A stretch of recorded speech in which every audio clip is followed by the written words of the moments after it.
at this very time, 1 year ago, I may have been discussing this with a therapist. I thought you were going to say I was having sex.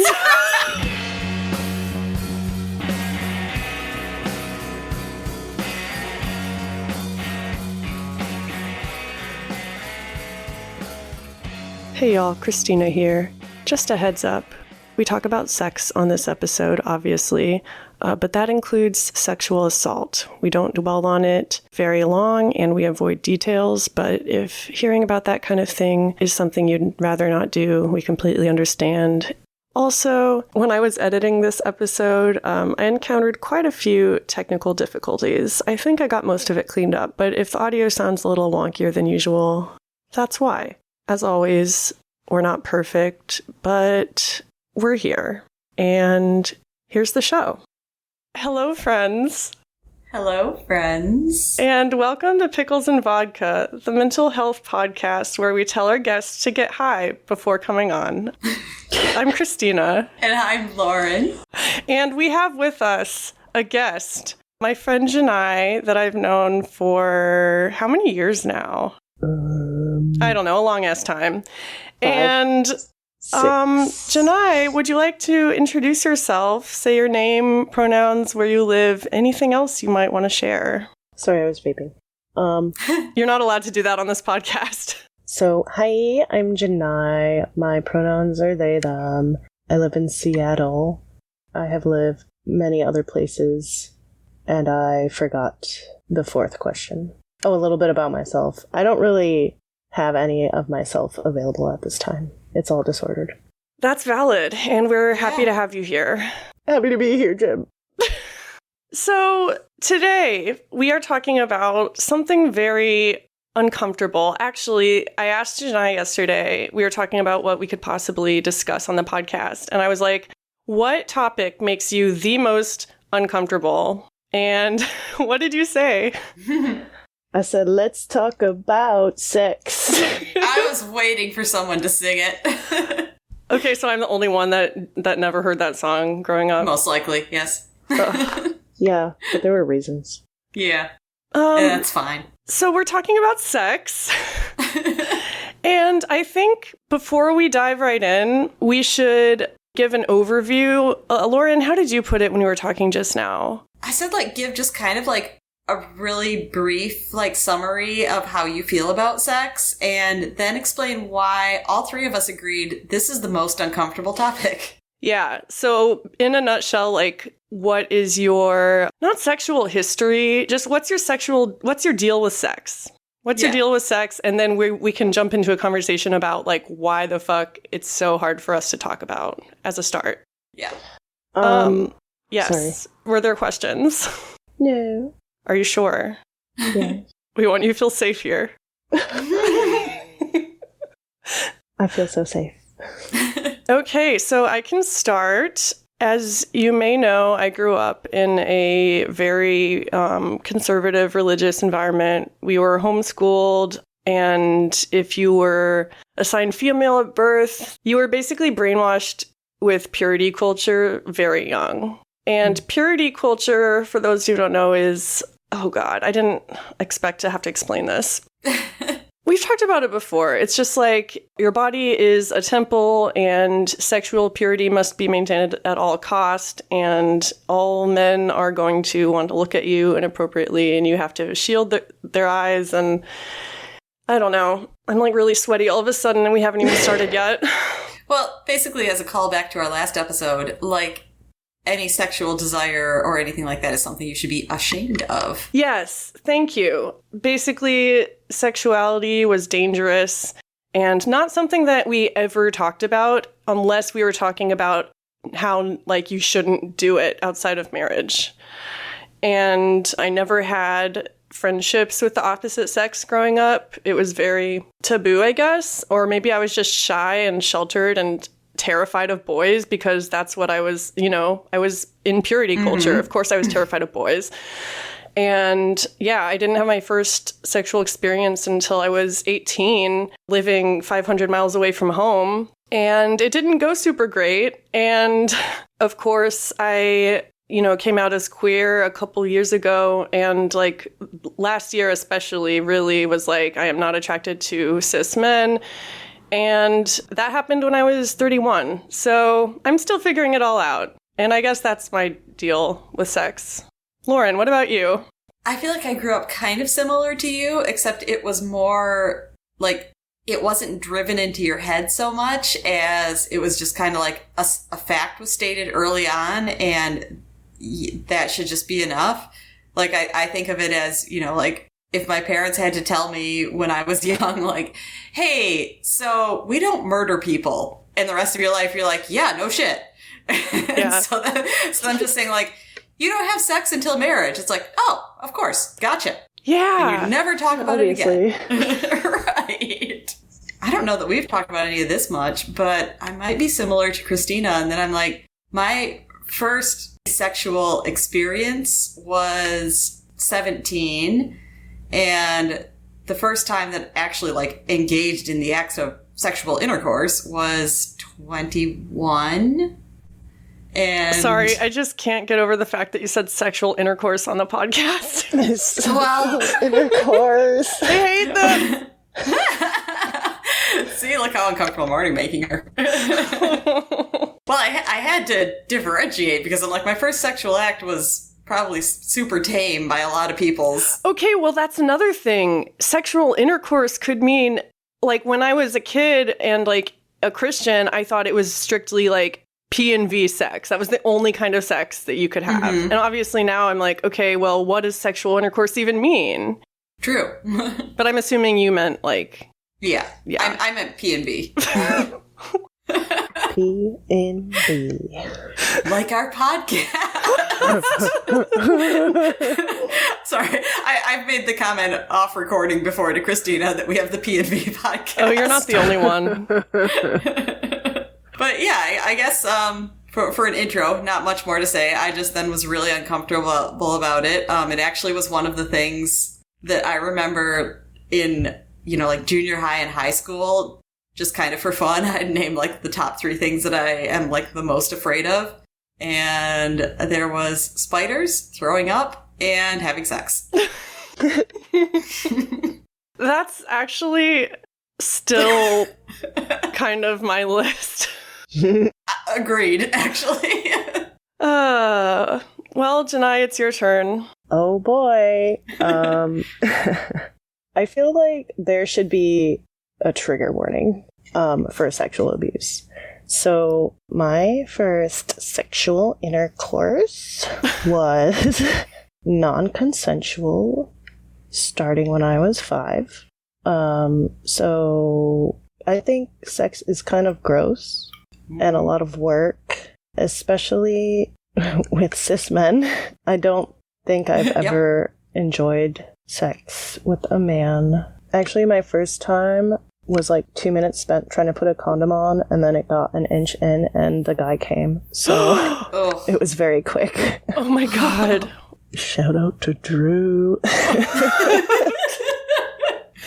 I feel like there's going to be a lot of laughter in inappropriate places. Yeah, that's basically how I stay alive. Yeah. So, listener, we're not laughing just because we are, like, insensitive to this stuff. We're laughing because we're uncomfortable. Exactly. Yeah, and if you don't like that I'm laughing while coping with my trauma, I don't care. Fair enough. Not to be abrasive on your podcast. You can be whatever the fuck you want to be on this podcast, bro. Yep. Listen, bro. Anyway, my family was very, like, purity focused. Anytime I had a guy, like a boy classmate who I would talk about, my mom would start telling me that, like, she didn't want to raise a whore. Oh my god. But then also, she, like, overshared a ton of her own sexual history instead of just having a talk. I was gonna say that sounds a lot like projection. Mm-hmm. Yeah, and then she, like, denied doing it and was upset when I brought it up one time. Oh yeah, because we saw Willard in theaters with adults and kids, and I was like, why does having Vaseline in the bathroom mean something bad? Oh. Wait, what movie? Willard. It's about this guy who can talk to rats. Is that the rat one? And, yeah, I never saw it, but yeah, I remember it. Yeah, there's a scene where he's in the bathroom with, like, Vaseline, like, trying to get a rat off of the trap. And his mom or whatever is out there, spoiler alert, I guess, yelling at him. You know what? That's another thing my mom did. Not to, we can get back to your story soon, but since this is a broad discussion and I'm trying to follow all the rabbit holes where they go. Yeah. My mom also used to like shield us from things on TV that could be construed as sexual, such as Vaseline in the bathroom. We didn't know what it meant, but when your mom jumps up and throws herself across the screen so you don't see it and says, "Shut your eyes, kids," then you kind of want to know what it's about. Me too. So the movie Big with Tom Hanks, there is a scene where once he's an adult, he has his love interest over and he squeezes her boobs. And I mean, it's supposed to be funny because he is actually like the mentality of a 13-year-old boy in there. And it's like, boobies. But my mom always knew where that spot was coming and she fast forwarded through it. Oh, yeah. So much was fast forwarded growing up. Yes. Don't have sex or you're worthless. So when you were a teenager, like, I'm curious to hear, because I kind of know, like, I wasn't sexually active at all as a teenager, really. And Lauren, it sounds like you're kind of similar. Janai, did anything, like, change as you became a teenager? How did your relationship with sex look like as you grew older? I still had sex. I got pretty wrapped up in comp het, even though I came out when I was, like, 13 or 15 or something. Yeah, and that's a whole other part of this conversation, too. Yeah, I remember the hormones. They still were there, even though it was traumatizing. Yeah, that's the thing. Like, I remember having sexual feelings when I was 8 years old and feeling so guilty about it. And I think back at that age, I used to, like, go talk to my mom about everything, and she would, you know, put my fears to rest by telling me to, like, pray about it or something. And I remember one time she was talking to me and my sister about masturbation, and she was like, "It'll ruin your marriage if you touch yourself down there because you won't want to have sex with your husband," I guess. We were like little kids. This is paraphrasing, obviously, but, you know, I was doing it anyway. And I remember I had a growth spurt because I got really tall, really young. And I got stretch marks, and I thought that the stretch marks were caused from masturbating. Oh, God. And so I started covering up my hips, and, like, I would feel so scared that someone would see my stretch marks and think I was, like, a slut. At, like, 8 or 9 years old. Yeah. So, yeah, lots of shame very, very, very early on. There was no discussion of, like, this is something that is normal. Yeah. Don't start with anecdotes. And don't vilify it. It's apparently not common sense. So that's why we are uncomfortable with sex. Yeah. Like, I've been sitting here, like, not saying anything for a while because I'm just kind of like, am I going to share this? I don't know. Am I going to share this? And that's just testament to how uncomfortable it makes me. It's not like I'm going to shock the world. But that's what you say.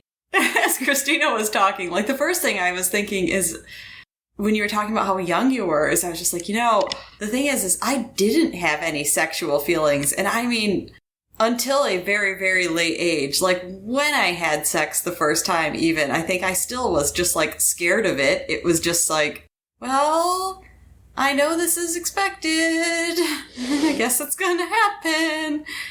So, I felt like I didn't even, like, ever have any of that. But then right before you went into it, I was like, oh, wait, but hang on, masturbation. And I also felt like you because it took me, I mean, it probably was around the age you were talking about. I'd say maybe like 9. And it took me until I was in my 20s before I realized, like, something that I was doing is I was like, that just, you know, I did sometimes because it felt good. I was like, oh, fuck, I'm masturbating. Yeah, it's such a dirty word, and it's never talked about. Definitely not back then. Definitely not in our circles. Exactly. Like, I used to do it to get rid of period cramps when I was like 13, 14. And, it's been proven that it reduces anxiety and stress and all this stuff. It has a lot of benefits. But all I could think was like, I am going to hell. I am the only one who does this. I must hide this at all costs. But also I couldn't stop doing it. It was just like, I would make pacts with myself and like God, like I'm going to go, so-and-so without masturbating. It's like, I was a kid. I shouldn't have been like worrying so much about this. And I don't know, it makes me really sad to think about, but then I'm like, wait, I still think like this. Right? Yeah. Like, it almost was worse when I realized what I was doing, because then I'm like, now I gotta be embarrassed. It sucks that we all had people in our lives telling us that we should be embarrassed, or, societal pressures telling us, like, we just don't talk about this. Yeah, it's taboo. I was telling Lauren before you came on, Janai, this is like the last taboo for our podcast. Like, yeah. I feel like we talked about, well, not everything. We've talked about a lot of cringy stuff on here that most people would not want to talk about. Nothing's off limits until it comes to sex, and then we just don't talk about it. I always tell myself, like, no one wants to hear about, like, my sex life. No one wants to hear us talk about sex. It's gross. And then I'm like, oh, shit. I haven't fully deprogrammed yet. Yeah, still like buying into that stuff. There is the issue of sexual assault too. And like, it's not easy to be like a female presenting person in this world. And we've all experienced at some point, like the effects of that. The patriarchy is alive and thriving. Yeah. Still too many people contributing to rape culture as well. Yeah. Yeah. I haven't talked about this on the podcast, but like I went through a sexual assault fairly recently, and that's very different than being assaulted at 5, which is just terrible. And neither one is worse. Exactly. But it really fucks you up. And so I'm kind of curious if it's not too like personal to ask like how you've been dealing with that, I guess, or if you've been dealing with it, or like if you've talked about it with anybody, like how that kind of affects your sexuality now, if any. Maybe that's a poor choice of words. I'm just rambling now. No, I'm picking up what you're putting down. Thanks, bro. You got it, bro. Actually, my mind kind of repressed a lot of things until I started regularly getting high. So I was just like miserable and I didn't know why. And then I like knew why and was still miserable. I've been in and out of therapy since I was 7 or 8. And I never talk about it. I just don't want to process it. I still like will throw people off of me and like get flashbacks during sex and like. Yeah. I mean, it sounds incredibly traumatic just when you describe kind of realizing what happened. Like that alone, right. Holy shit. Yeah. Yeah, and it's kind of like, like when you clean up really fast so your parents don't whoop your ass, but the last bit is shoved in the closet. So like it looks clean, but it's there. Oh, yeah. Yeah, so it was like that for me until the latest time I was sexually assaulted. God. As an adult, where then it suddenly hit me, like all of it started coming down. Even for someone who like doesn't have mental health issues, that it would be enough to break a person, Absolutely. I mean, I obviously have had sex willingly as an adult. I was considering EMDR a long time ago before my last therapist and I severed our relationship because he would not help me unless I went to an eating disorder clinic. Well, hey, that's another thing we can talk about. We all have eating disorders. Yeah. Isn't it great? It's so fun. No. I love my new hobby, or my old hobby, my pastime. Yeah, Janai, what's your history with the eating disorders? Because the listeners know about me and Lauren. Um, Just in a nutshell. In a nutshell, I'm a a slowly unrecovering bulimic. Yeesh. Congrats. Sorry. I really... Is it weird to say that I like the way that you described yourself? Slowly unrecovering? Because you should be able to be like, hey, everything's kind of falling apart, and still be like valid, I guess. Yeah, but don't worry, I don't look like it. Oh my god, shut the fuck up. I'm cutting that out. Oh, yeah. No, okay, dear listeners. I said that because you can edit this out. That's not important. So now I'm just seeing what you'll say. For some reason, it came up during a conversation with a coworker of mine, and I was like, yeah, I have an eating disorder. And he was just like, oh, well, you hide it very well. Oh my god. And he meant well, but I allowed it to take root. Yep, which is why you should never say something like that. When someone discloses they have an eating disorder, please do not talk about the way they look. Yeah, and don't say you couldn't tell, because they're gonna just be like, I guess I need to go harder. Yep. Yeah, I was thinking that is only slightly better than the response that I was expecting, which was just simply you don't look it. And I mean slightly better as in you don't look it is like a negative 1020, and the one you got is a negative 1018. Lauren's into numbers. Yes. Oh, man. So here's a question for all of us. As people who have eating disorders, how does sex play into that? I'm thinking of things like libido, which is one of the obvious ones, like when you're not eating enough or your, body's all out of whack, it's harder to get in the mood. But also there's like the confidence piece. When I hate my body, I'm not a good sexual partner. Yeah, well, it's like when you're trying to keep a plant alive that's been through some damage or got sunburnt, and like you refuse to cut off the flowers that are dying, so they're taking the nutrients that could be used on propagating new growth away because you're so focused on how withered and whatever your flower is. A really good metaphor. I know. Thanks. I used to write. Same. I feel like the two are kept pretty separate from me. Like, I don't feel like I have any of the expected feeling. I mean, for one, I don't feel like I really have any, like, sexual desire anyways. So if I'm deep in the eating disorder, then it's like, well, what? It's less? Less than what? And the other thing is, I don't feel like in those situations, my appearance should be like the first concern, but it usually isn't. I mean, except for the fact that I would say I pretty standardly want to insist on the lights being off, but that also might just be my shame of just like, I'm doing a terrible act. The word shame appears so many times in my notes. Yeah, not surprised. But on the other hand, so my most recent time, last year, like at this very time, 1 year ago, I may have been discussing this with a therapist. I thought you were going to say I was having sex. I thought you were going to say not. This year, right at this time, I was having sex. No. Let's say it might have been like one of the two therapists I talked about that I have actually processed any of this with, where I feel like for me, the eating disorder does not affect the sexual experiences for me so much. Like, I feel like those are equally as awful when I'm not really involved in it.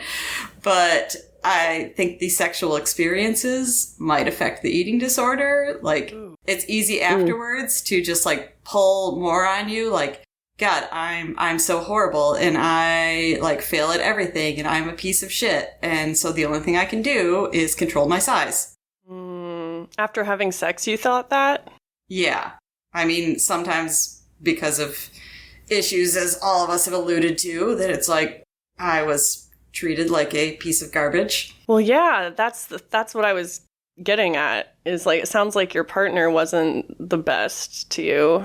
A couple times. Yeah. Janai, do you have anything to add to this? Yeah. So, on the same hand where we're taught to, like, feel shame about sex, people of our ilk are also taught that when having the sex that makes us dirty, we have to put on a good show. And very often I'm observing myself instead of living in myself. So that's something I haven't ever really been able to deprogram, even by getting super unsober. I always have to consider how what I'm doing looks to my partner, and I still can't even like ask for things that I want to be done because it's like not about me. Yeah. It's about let him get it over with so that I can be done doing this terrible thing. Oh God, yes. Yeah, it sucks. Oh my God, like my last long-term relationship, the guy never actively made me come, like, at all. And I was still so very worried about like providing enough for his sexual needs. Well, because we're conditioned that way. Yeah, and I think that is bullshit. Yeah. I actually am every day ashamed that my partner is a man. I don't know quite the full reasoning behind it, but... Well, because you're with him for other reasons besides sex, right? Well, yeah, but... To me, that just shows that maybe you don't make that a priority for yourself. Yeah. While you were talking, this is one of the things I was thinking about, like, one of the main reasons why I continue to explore and see, like, if asexuality fits me, because there's been times, multiple times, where I'm like, oh, you know, I've had sex with a partner and I wasn't, like, repulsed by it, and I felt, you know, respected and all these things that are supposed to be good, but very rarely, if ever, have I come away feeling like I enjoy it. I feel like the times when it's fine is when I feel otherwise connected to a partner, and it's not a problem. I don't have a problem with it with this person, and I love them, and I really want to do something that makes them feel good. So this is no problem, but I'm not going to come away like, that's amazing. Well, let's talk about the things we do like about sex, or the things that sex has brought us in the past, because why do any of us even have sex? Like, what's the fucking point? But, like, for me at least... The point is fucking. Podcast over. That should be the title. The point is fucking. It should. Also, I just want to throw in real quick, while we have a chance, I don't know if any of you noticed, but a minute ago, Pico was dreaming, and he was doing the little dream barks. I heard, it was cute. I was just going to say, please keep those in. I will. Because it's too cute. But, like, back to sex. Yeah, back to fucking. It made me feel really, really, really close to the person in a way, like, intimacy has meanings other than sexual ones. But, like, for me, I had never really had that kind of intimacy before. And what I really wanted was a best friend, is what I know now. And, like, all my boyfriends really were my best friends. And the sex was, like Lauren said, just something that I kind of got over with. Not all the time. Like, I have been with some really, like, considerate men, you know, that were, you know, feminists and whatever. I'm not going to defend men on this podcast for very long. But I think I got things out of sex that I could have gotten from a non-sexual relationship. And it was only when I started realizing how much I was traumatizing myself, like, every time I had sex with a man. And that sounds really, really harsh. But it's hard to explain. It doesn't. No. Like, it sounds harsh to men who think the world caters to them. But you said it traumatizes you. You're not saying that they're bad. Yeah. Or that they're trauma or toxic or... Sorry, I'm about to go on a tangent. No, please do. No, it's not about sex. Well, I didn't know what was traumatizing me at the time necessarily. And once I did realize that, you know, I stopped. I got out of my relationship with a man. Like, I came out, like, all this stuff. But yeah, that was a long journey. And I'm still going through it. Like, I don't know what the fuck is happening with me and sex. Like, since I came out, I kind of just, like, put it on the back burner. No, not even the back burner. I threw it in the trash. Like, I don't even think about it. And yeah, it's just, I'm like, oh, I have to fix all my mental health issues. But I'm realizing now in therapy that a lot of my mental health issues do have to do with sexual shame. Surprise. So yeah, what do y'all have to say about that? I forgot we're supposed to be talking about what we like. Well, not even like, but like, obviously there's a reason that we have sex consensually. Yeah, I think for me is feeling like I don't really get anything out of sex in general is realizing on the opposite hand, because like when you look up for the first time a little like baby ace, when you look up asexuality, then you find all these different classifications. And then it makes more sense because I'm just like, I want romantic love so much. Like, I really respond to that. So you said, like, what do you get out of sex? And I'm like, God, this sounds a little cliche, but I'm like, the cuddling after. Well, no, asexual doesn't mean aromantic. Exactly. And that's why, yeah, it's like, I respond to that very much. But, yeah, the actual sexual act is either like, can we just get this over with? Or I love that I'm doing something that makes you feel good. So, Lauren, as someone who may or may not be asexual, how do you see the role of sex in like your ideal relationship? Would you even need it? Or have you even let yourself think about that? Because that was something I was thinking today in preparation for this, is that, God, I don't even know. I'd have to like think hard for the last time I've had sex. And, you know, I know some people that maybe they can go without a relationship for a year or 2 or 5, and that's something that they will mention, that it's just like, you know, oh my God, I'm ready to explode, something like that. And that is just, that never is something that hits my radar at all. I mean, I think like, I miss feeling like someone really cared about me. I've never once just been like, you know, I'd be tempted to just like have a one night stand because I haven't had sex in years. Yeah, and not to pass any moral judgment on what night stands, but I also have never, like, I have to really connect with someone emotionally first. Mm-hmm. But that's just me, and I'm severely repressed. Oh my gosh. Whoa, I wonder that? if the recording picked that up. So you said I'm super repressed. Yeah. Oh, you heard my roommate? So you said, I think I'm super repressed. And then Rich is watching the WNBA. And he was like, oh, I don't know about that. Does Rich know something I don't? Apparently. Watch out, world. I mean, she's talking growth spurs. She's not interested in male partners. Maybe she needs to join him and watch the WNBA. Maybe. Well, that's a huge source of insecurity. Maybe you all can talk about this as well, is just like lack of experience. In my queer life, like since coming out as queer, I have not had any sexual experiences. And I don't like want to right now, or I don't think it would be a good idea right now. But that doesn't mean I don't have insecurities about it. It's like I'm not having sex with men anymore, but now here's this other thing I have to also be anxious about. It's like I'm applying the same fear from like purity culture is filtering over, and that's why I say I need to talk about it in therapy before I feel like I can pursue this, you know? For me, it's the questioning asexual thing, because I am aware that it's not something that's like going to cause massive trauma or even upset me if it is somebody that I genuinely care about and someone that's wanting a serious relationship. It's like, I know that that's the point that I will get to.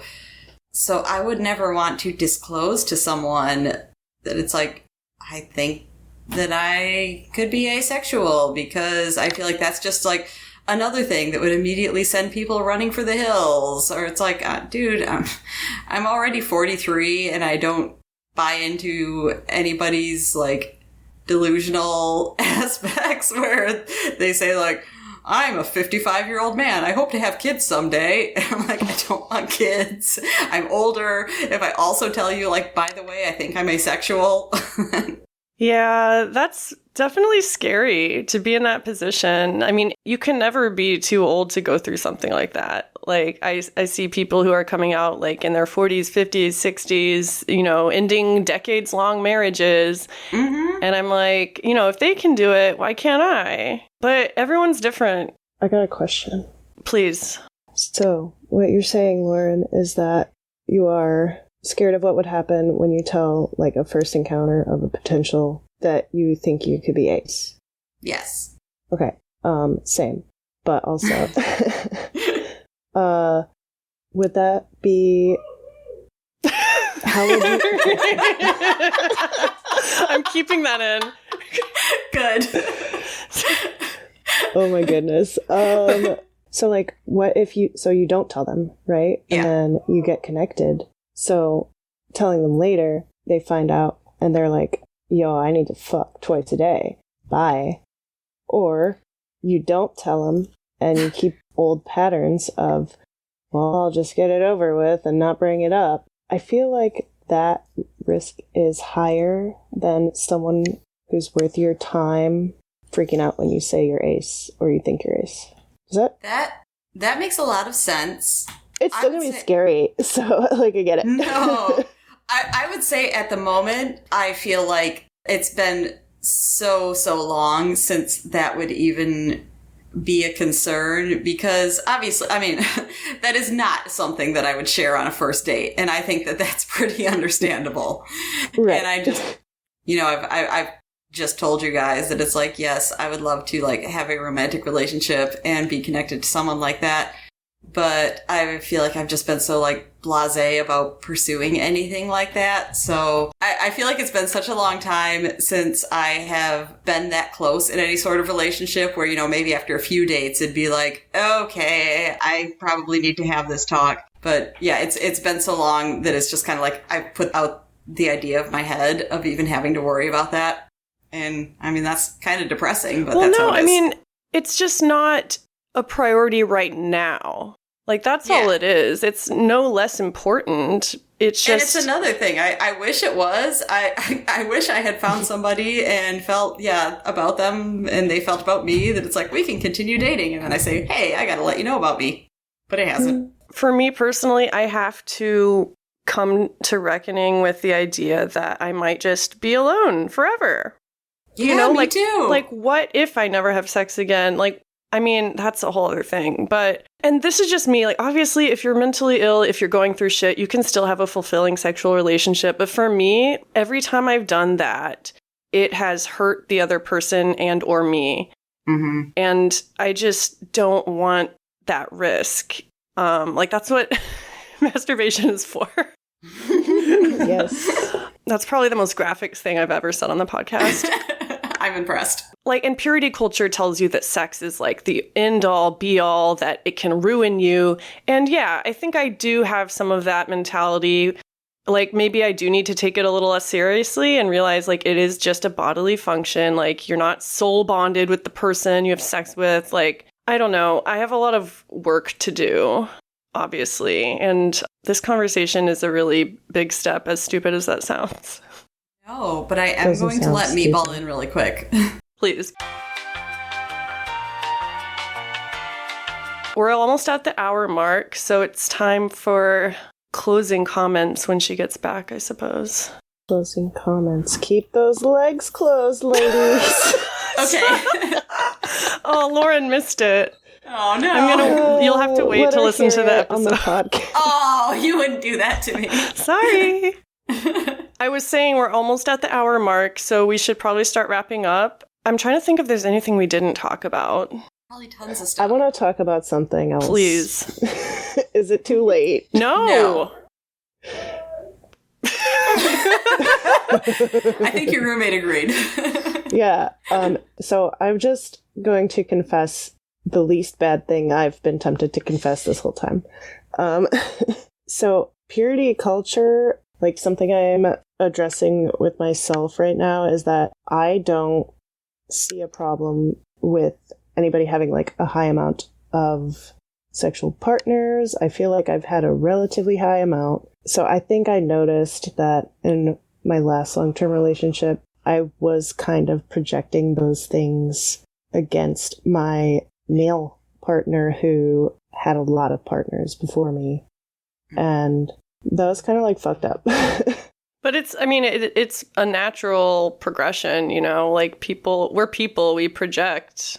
Yeah, it was totally understandable. Yeah. He told me he had once had an STI, and I was like, a little like, wow, I can't believe you did that. Thinking back on it now, I'm just like, wow, I guess not a lot of work has really been done after all.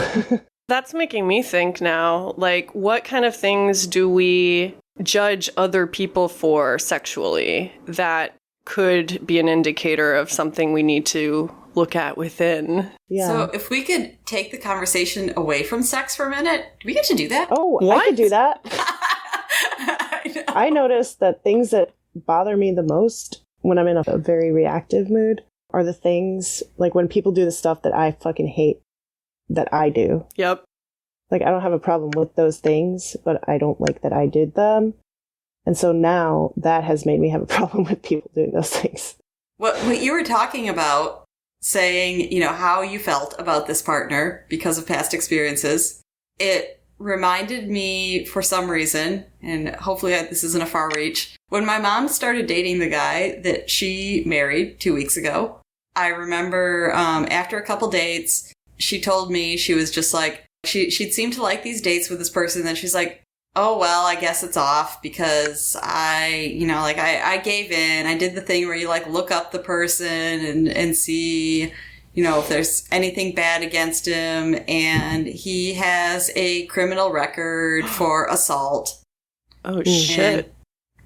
And the thing is, yeah, so, you know, like she said, like it's over. And then a couple weeks later, she actually talked to him. And what it sounds like is that it was his ex-wife's like new boyfriend or something like that, came over to his house, was drunk, was getting into it with him, pushing his buttons and probably being a total asshole.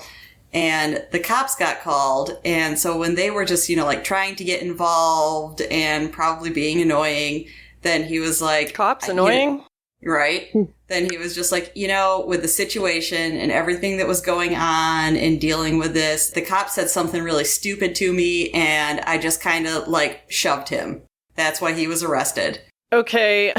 My opinion of this man was like a roller coaster during that story. Fair enough. Anyway. You know, like when she actually got the story, then it was like obviously understanding because she ended up marrying him. I hope your mom has a very happy and sexually fulfilling marriage. Yeah. Can we not talk about my mom's sexually You brought it fulfilling up, marriage? bitch. Well, I believe she started that with saying to bring things away from sex. Oh, true. That is true. What can I say? I just want to talk about sex all the time now. The next 4 episodes, sex. Yeah, on this Sex. season of Pickles and Vodka, sex. SEKS. Nice. On that note, this has been an experience that I'm very happy to have shared with y'all. Mm-hmm.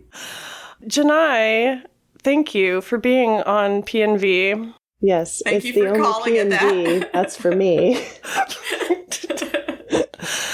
Do you have anything you want to say to the listeners before we say goodbye? Stop genocide. Yes. Stop genocide. Have sex or don't. Yeah, whatever you Do want. what you want. And take care of yourself.